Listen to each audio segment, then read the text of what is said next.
கூறி வரவேற்பது நம் வழன்மறை கல்வி மன்றத்தின் மாணவி எஸ் அல்பினி.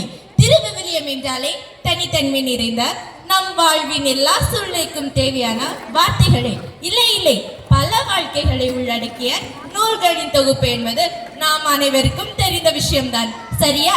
விவிலியத்தில் ஏராளமான பெண்கள் உண்டு. ஒவ்வொருவருக்கும் ஒரு சிறப்பு பண்பு உண்டு. பல பெண்கள் வரலாற்றையை புரட்டி போட்டு புரட்சியையும் தாக்கத்தையும் உருவாக்கியுள்ளனர். அதில் ஒரு சிலரின் சிறப்பு பண்புகளை நேர்காணல் நிகழ்வாக இப்பொழுது காணலாம். ஒவ்வொருத்தரையும் கரவொலி எழுப்பி அழைக்கலாமா?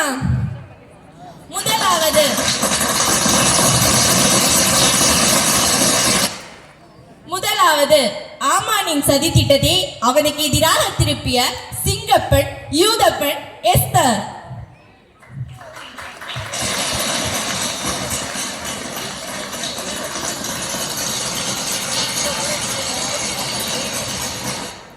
இரண்டாவது கைப்பெண் துணிவு கொண்டு ஒலோபரனின் தலையை கொய்து இஸ்ரேல் குலத்தை மீட்ட வீரப்பெண் யூதித்து.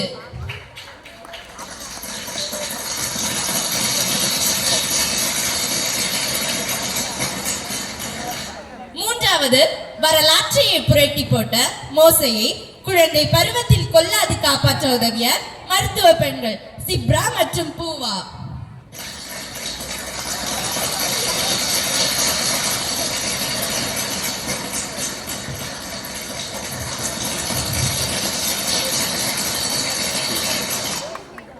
நான்காவது உலகமே வியந்து பார்க்கும் சாலமோனின் ஞானம் கண்டு அவருக்கு பரிசுகளை வழங்கி கௌரவிக்க வந்த தென்னாட்டின் சேப அரசி.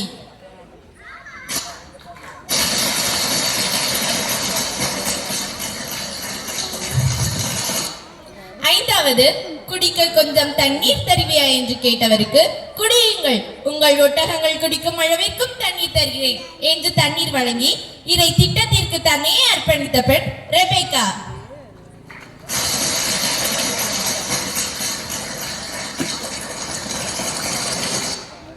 Again I welcome you all.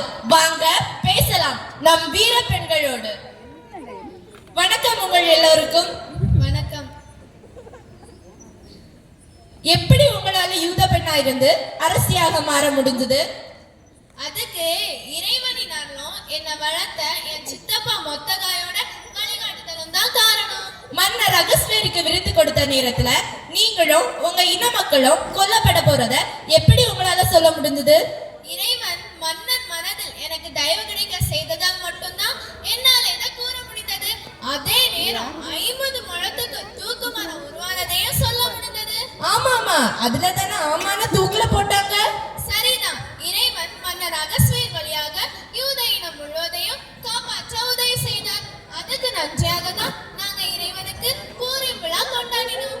பூரின் விழாவா? அது என்ன விழா? யூதர்களை அழிக்க ஆமான் பூர் என்று தொண்டு சீட்டு போட்டான். அவன் அழிச்சது மட்டும் இல்லாம யூத மக்களின் துன்ப மகிழ்ச்சியாகவும் புலம்பல் விழா கோலமாகவும் மாறியதையும் இறைவன் அதை மாற்றியதையும் நன்றியாக அந்நாளை பூரி விழாவாக கொண்டாடினோம்.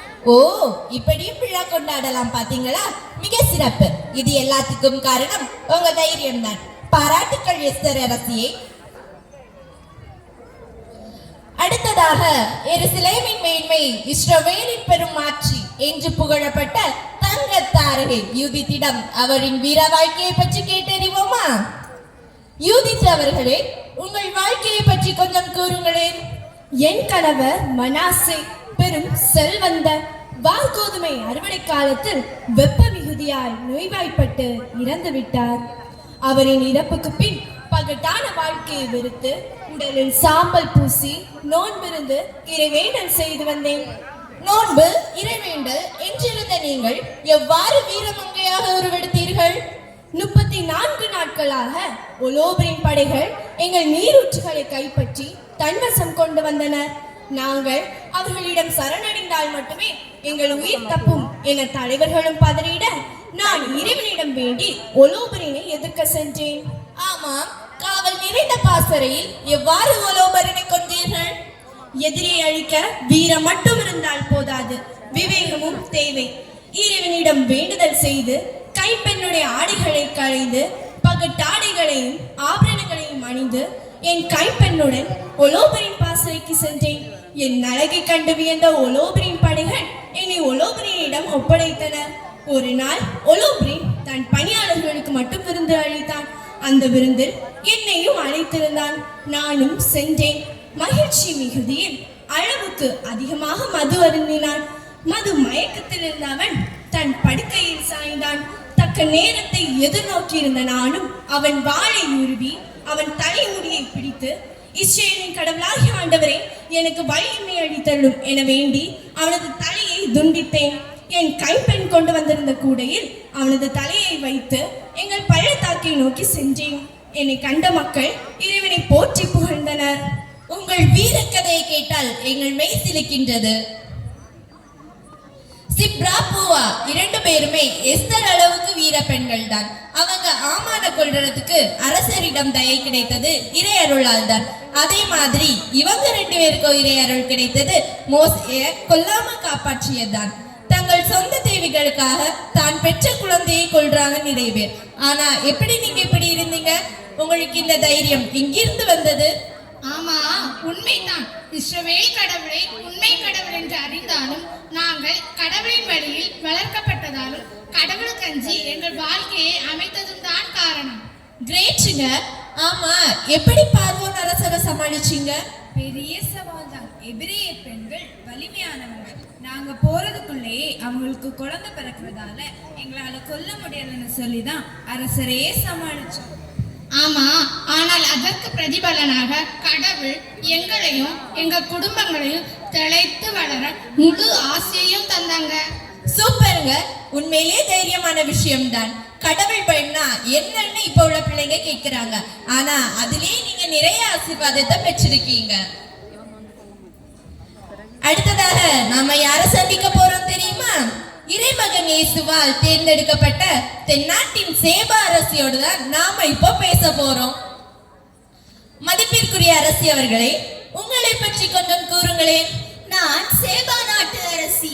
அரசன் சாலமோனை சந்திக்க உலகின் கடைக்கொடியில் இருந்து வந்தவள். அவருக்கு ஏறத்தாழ 4800 கிலோ பொன்னையும் விலை உயர்ந்த கற்களையும் நறுமண பொருட்களையும் பரிசளித்தவள். உண்மைதான். ஒரு பவுன் தங்கமே 60,000 ரூபாய். அப்படியானால் 4800 கிலோ என்றால் அம்மாடியோ, நினைக்கவே வியப்பாக உள்ளது. சரி, எதற்காக இவ்வளவு விலை உயர்ந்த பொருட்களை சாலமோன் ராஜாவுக்கு கொடுத்தீங்க?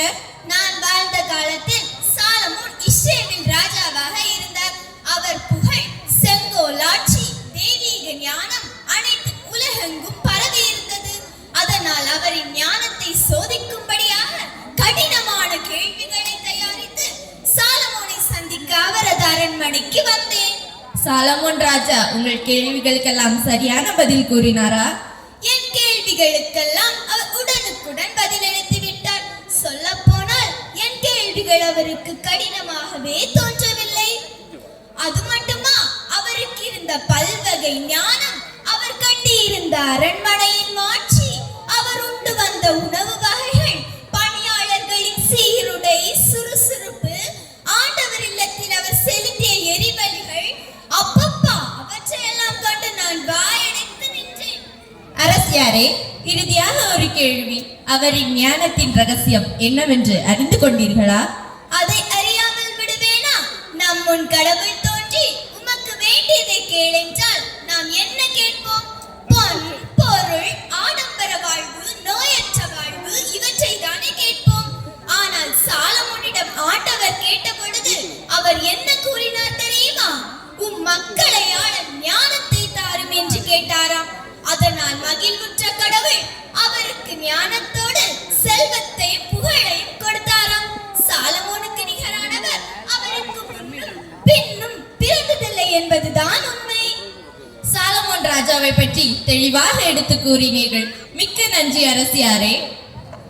நான் உன்மீது ஆசையை பொழிந்து விண்மீன்களை போலவும் கடற்கரை மணலை போலவும் உன் வழிமரபினரை பழகி பெருக செய்வேன் என்று ஆண்டவர் ஆபிரகாமுக்கு வாக்களித்தார் அல்லவா? அவருடைய முதிர் வயதில் பிறந்த ஈசாக்கின் மனைவி ரெபெக்காவிடம் இப்பொழுது உரையாடலாமா?